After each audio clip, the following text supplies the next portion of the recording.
Welcome to Channel 42, where we talk about life, the universe, and a little bit of everything. This is another Factorio NoobTube video where we're covering factory and assembly lines. Of course, this is the assembling machine. What I've done here is just demonstrate what our base unit is going to look like. We're needing 3 products in, 1 product comes out.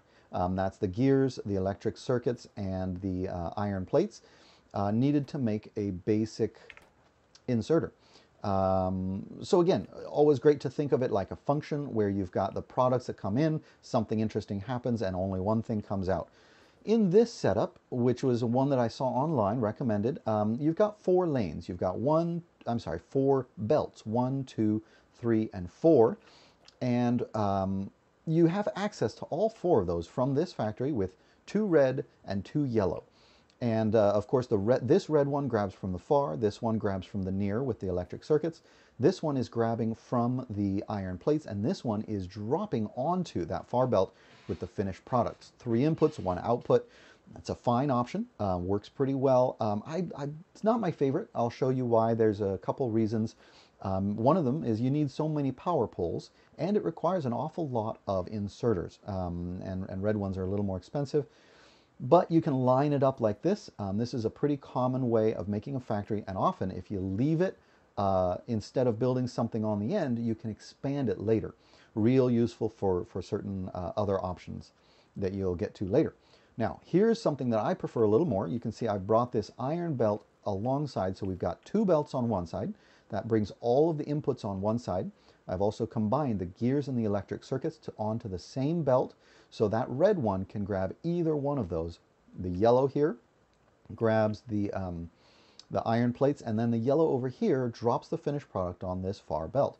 It's a little bit more compact, a little bit more streamlined. The other thing I like about this, you only need 1 power pole for every 5 inserters and 2 factories. Because of that range, when it's stuck in the middle there, it's getting the outputs, all 4 inputs, and both of these factories. So if we move on a little bit, you can see, of course, that pattern of assembler, power assembler, assembler, power assembler, and these are all lined up. Again, there's no real wrong way to do it. If it works for you, then great. These are just some options. You'll notice here we've got some medium electric poles that I'm going to switch to, and that's just, it covers the entire factory instead of this, where this final spot right there isn't actually powered. You'll notice there where it's not quite powered by a normal power pole that would be placed about there. So moving on to another option, this is where there's kind of a basic weaving, and I'll get into an advanced weaving here one more row down. But what we've got here, same output, nothing's changed there, same layout for the power poles and the inserters, and the factories, but the inserters, we're not using any red. What we've done here is you can either use the red undergrounds, or I believe even a yellow underground going from there to there, with the belt coming in there and then back out there. And that allows you to basically keep everything in one line and only use near arm inserter, so that would be a fast inserter. And you've got 3 products, or even 4 if you want to duplicate 2 products onto this one line. You can also keep it all at the same speed, so you've got all red belts, and it moves a pretty good amount of material through.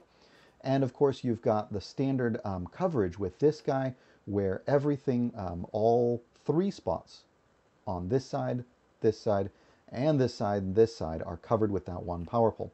So this is what we would call a basic weave, where there's no nothing too advanced, just underground, and they can grab from that underground without any issue. So the factory works pretty well. So that covers some basic options. I'm going to go into some more advanced weaving here just in a minute, and that'll be factory assembly 2, and then a basic electric circuit layout where you're kind of stacking a couple factories. And yeah, thanks so much for watching. Let me know if you have any questions or comments or requests, and I'll be happy to help out. So long, and thanks for all the fish.